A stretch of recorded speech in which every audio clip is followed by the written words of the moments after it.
दोस्तों, जैसा कि आपको मालूम है कि 2023 का पहला सूरज ग्रहण 20 अप्रैल को लगने वाला है। पाकिस्तानी स्टैंडर्ड टाइम के यानी पीएसटी के मुताबिक इसका वक्त 6:34 शुरू और 11:59 पर ये ख़त्म होगा।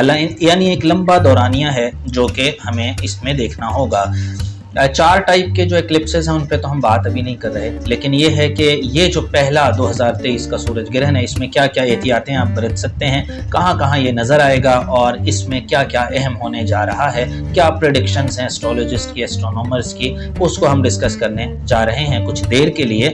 तो ये देख रहे हैं जी, कराची में दुनिया न्यूज़ की रिपोर्ट में the first solar eclipse of 2023 will occur on April 20 और दिन होगा जुमेरात का, according to climate data processing centre of the Pakistan Meteorological Department.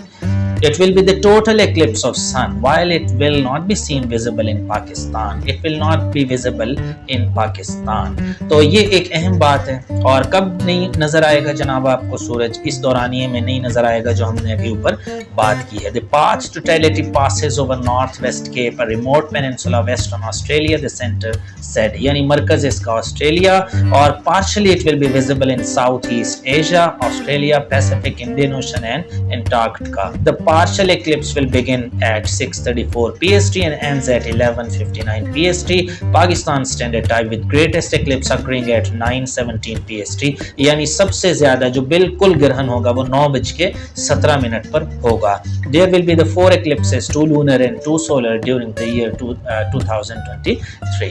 यानी 4 एक्लिप्स होंगे इस साल, 2 शमसी होंगे और 2 हमारे जो चांद के होंगे वो होंगे, कमरी होंगे।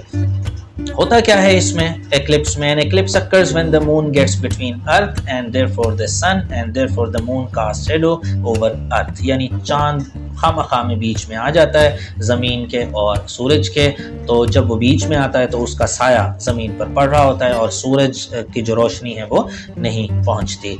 ये आप तमाम को मालूम है। एन एक्लिप्स कैन अकर किसी भी वक्त, यानी हो सकता है, कोई भी फेज़ हो सकता है, किसी भी वक्त में हो सकता है। और कम्प्लीटली अगर हम इसे डिस्कस करें तो क्या है, 4 टाइप के सोलर एक्लिप्सेस हैं, टोटल, पार्शियल, एनुअल और hybrid. Total solar eclipse happen when the sun is totally blocked by the moon, के चांद जो है मुकम्मल तौर पर रास्ता रोक लेता है। इसकी एनिमेशन भी हमारे पास है, अगर आपको अच्छे से समझना हो तो आप उस एनिमेशन को फॉलो कीजिएगा, नेक्स्ट आपको नजर आएगी। और हाँ, अगर आपने अभी तक चैनल को फॉलो नहीं किया, सब्सक्राइब नहीं किया, तो प्लीज़ सब्सक्राइब कर लीजिए और शेयर भी कीजिए ऐसी कीमती वीडियोज़ को। और आपसे यही उम्मीद है कि आप शेयर भी करेंगे और इसे आगे लेके चलें।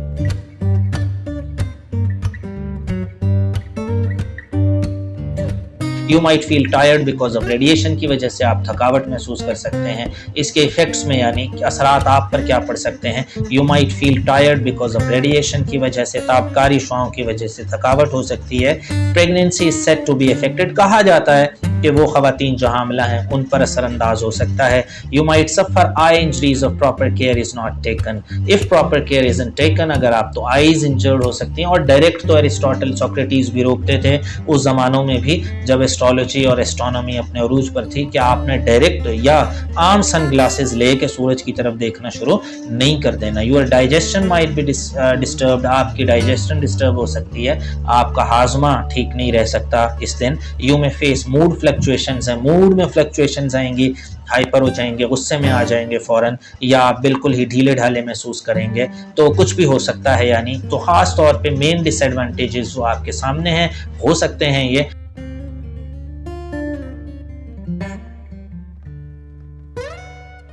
पहला सूर्य ग्रहण, दूसरा चंद्र ग्रहण और तीसरा रहस्यमय ग्रहण।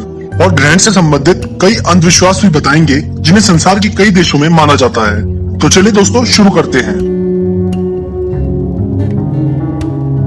जैसा कि आप जानते हैं कि चांद धरती का चक्कर लगाता है और धरती सूरज का। इन सबके चक्कर लगाते टाइम एक ऐसा समय आता है जब सूरज, चांद और पृथ्वी एक स्ट्रेट लाइन में हो जाते हैं और चांद सूरज और पृथ्वी के बीच में आ जाता है, तो इसे सूर्य ग्रहण कहते हैं। दिन के समय तो सूरज की धूप पृथ्वी पर आ रही होती है, लेकिन अगर सूरज के सामने चांद आकर उस धूप को रोक दे तो चांद की परछाई पृथ्वी पर पड़ती है और वहाँ अंधेरा हो जाता है। अब जब चांद एक महीने में पृथ्वी का एक चक्कर लगाता है तो हर महीने सूर्य ग्रहण होना चाहिए, लेकिन ऐसा इसलिए नहीं होता क्योंकि चांद का जो ऑर्बिट है वो सर्कल में नहीं है बल्कि इलिप्टिकल है। इसका मतलब चांद कुछ समय पास होता है और बाकी टाइम दूर। वैसे भी सन, मून, अर्थ एक एंगल पर नहीं रहते। चांद का चक्कर पृथ्वी के समान 5 डिग्री टिल्टेड है, इसलिए इन सब के कारण हर महीने ग्रहण नहीं होता। पृथ्वी की 70% सतह पर पानी है, तो ज्यादा चांसेस होते हैं कि ग्रहण समुद्र पर पड़े। सूर्य ग्रहण के भी 3 टाइप होते हैं, पार्शियल, एनुलर और टोटल। पार्शियल में सन, मून, अर्थ एक स्ट्रेट लाइन में नहीं होते। चांद सूरज के एकदम सामने नहीं होता, सिर्फ उसका कुछ हिस्सा सूरज के सामने होता है और हल्की सी परछाई पड़ती है पृथ्वी पे। इससे कोई अंधेरा नहीं होता, ज्यादा से ज्यादा ऐसा लगता है कोई घना बादल सूरज के सामने आ गया हो। एनुलर में सन, मून, अर्थ एक स्ट्रेट लाइन में तो होते हैं, लेकिन चांद पृथ्वी से दूर होता है, तो कुछ हिस्सा सूरज का दिखता है, जिसको रिंग ऑफ फायर कहते हैं, क्योंकि सूरज की बस आउटलाइन दिखती है चांद पर। जो पूरा परछाई वाला हिस्सा होता है वह पृथ्वी तक नहीं पहुंचता। फिर आता है टोटल एक्लिप्स, जो सबसे रेयर होता है। इधर सन, मून, अर्थ भी स्ट्रेट लाइन में होते हैं और चांद पृथ्वी के नजदीक होता है। इससे चांद सूरज को पूरा कवर कर लेता है और सिर्फ सूरज का आउटर ग्लो चांद के पीछे दिखता है, जिसको सोलर कोरोना कहते हैं। पूरा अंधेरा करने वाली परछाई भी पृथ्वी पर आती है और उस हिस्से में मानो रात ही हो जाती है। ये 2 से 5 मिनट तक अंधेरा रहता है।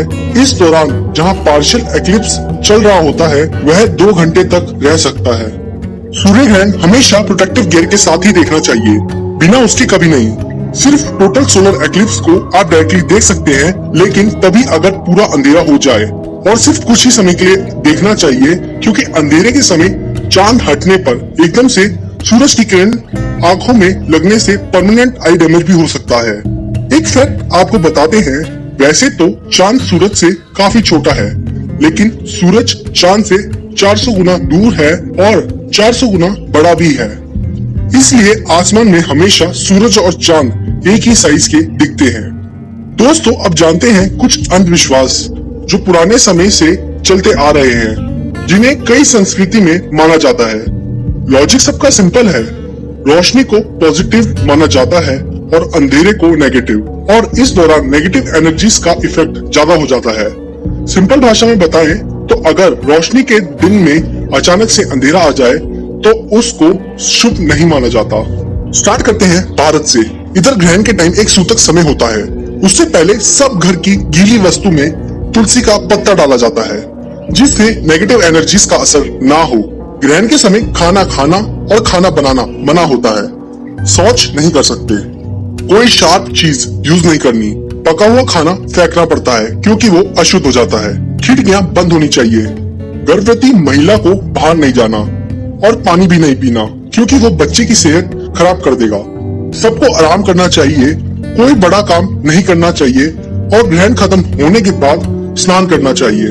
हिंदू धर्म में इसके पीछे कहानी है कि राहु ने अमृत पी लिया था और देवताओं ने क्रोधित होकर उसका सर काट दिया, जो उड़कर आसमान में गया और सूरज को निकल गया। इसलिए इसको राहु काल का समय कहते हैं, जो अशुभ होता है। एक अंधविश्वास साउथ इंडिया में फेमस है, अगर घर में कोई बच्चा विकलांग है या बीमार है तो ग्रहण के समय उसको बाहर मिट्टी में गाड़ देना चाहिए और सिर्फ उसका सर बाहर रहना चाहिए। 1 घंटे के लिए उसे बिना पानी के ऐसे रखना चाहिए, जिससे उसकी बीमारी ठीक हो जाती है। अब जानते हैं बाकी जगह क्या क्या माना जाता है। वियतनाम में माना जाता है कि सूर्य ग्रहण इसलिए होता है क्योंकि एक विशाल मेंढक ने सूरज को खा लिया था। जर्मनी में भेड़िए ने खाया था, चाइना में ड्रैगन ने और अमेरिका में भालू ने। कोरिया में कहते हैं कि कल्पित कुत्ते सूरज को चुराने की कोशिश करते हैं। कुछ संस्कृतियों में घंटी और बर्तन बजाए जाते हैं, वही काम जो हमने कर्फ्यू के दिन में किया था, उससे ग्रहण जल्दी खत्म हो जाता है। ग्रीक्स में मानते थे कि ये क्रोधित देवताओं का सिग्नल होता है, जो बताते हैं कि तबाही आने वाली है। लेकिन हर जगह तबाही और बुराई के अंधविश्वास नहीं है। इटली में माना जाता है कि सूर्य ग्रहण के समय उगाए फूल ज्यादा सुंदर और कलरफुल उगते हैं। निष्कर्ष यह आता है कि कोई भी विज्ञान इनको नहीं मानता। आज तक कोई सबूत नहीं मिला कि ग्रहण की वजह से इंसान का बिहेवियर, हेल्थ, प्रकृति में फर्क आया हो।